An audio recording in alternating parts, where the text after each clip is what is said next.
because we are spiritual beings, we're not merely biological beings, that there is this desire for us to know, to explore. Where do we come from? Why are we here?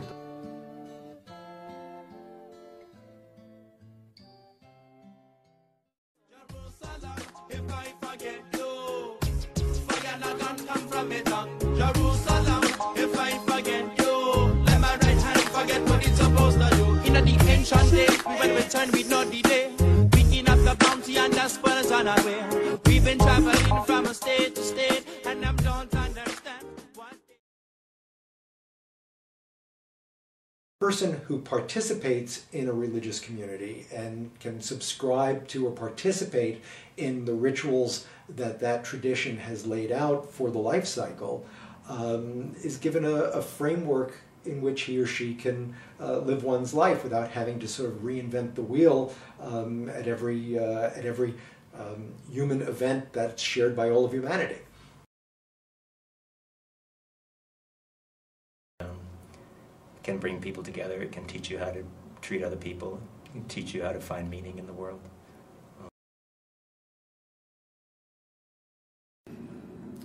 Everything that we do is based on our faith, our fundamental beliefs. What do we believe in? Do we believe that we should be good individuals, that we should live the Golden Rule, the Ten Commandments? We can name any kind of rule that's associated with society, and in an element of obedience to that rule we find faith. Faith is the primary driver in all that we do to be individuals. So I think it impacts our day-to-day lives and experience in a tremendous way.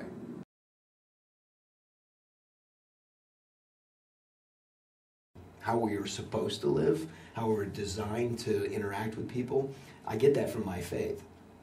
I think at its best, faith communities are value-based communities.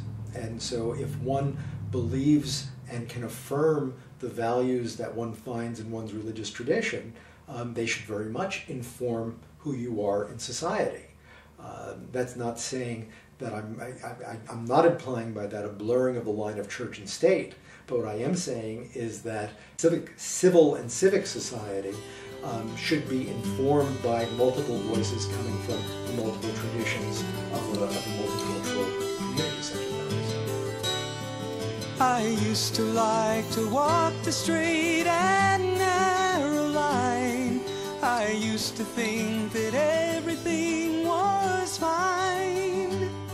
Sometimes I'd sit and gaze for days through sleepless dreams, all alone and trapped in time.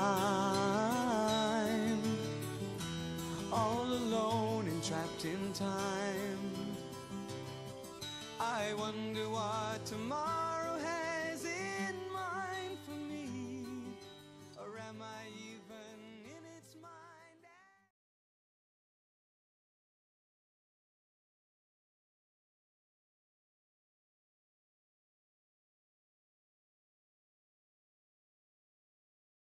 We don't believe we have a monopoly on truth, and we seek to find truth in all places, and appreciative of many individuals in other faiths and organizations that do so much good.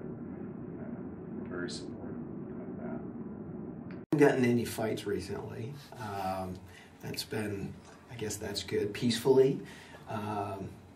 Yeah, I don't have a desire. I don't think the majority of people who would say that they were followers of Christ or they are the Christian faith that would say that they have something to prove against other religions, something that they need to correct. So I would say overall in this community we interact pretty well.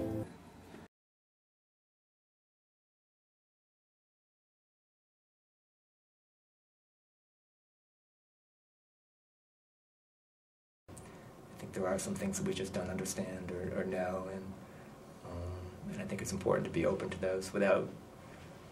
I think you can be open to all that without going to the point of letting your faith trump science or there's a lot of, to me, there's a lot of in-between area where people can get those benefits without taking it so far that it, what for me would defy kind of common sense or...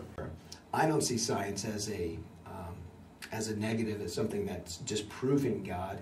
It merely is expanding the knowledge of His creation. So faith needn't be in conflict with science, and I think what religious traditions offer people is something other than science, that one can be a good scientist but still goes through the life cycle of birth, having children become adolescents, marriages, divorces, funerals, and those are things that religion has sort of helped shape people's ability to sort of move through those life cycle events with some sense of meaning and purpose in life. I think that individuals who are seeking to understand the difficult questions of life and purposes will always turn themselves to a higher source. And sometimes that leads them in a different path.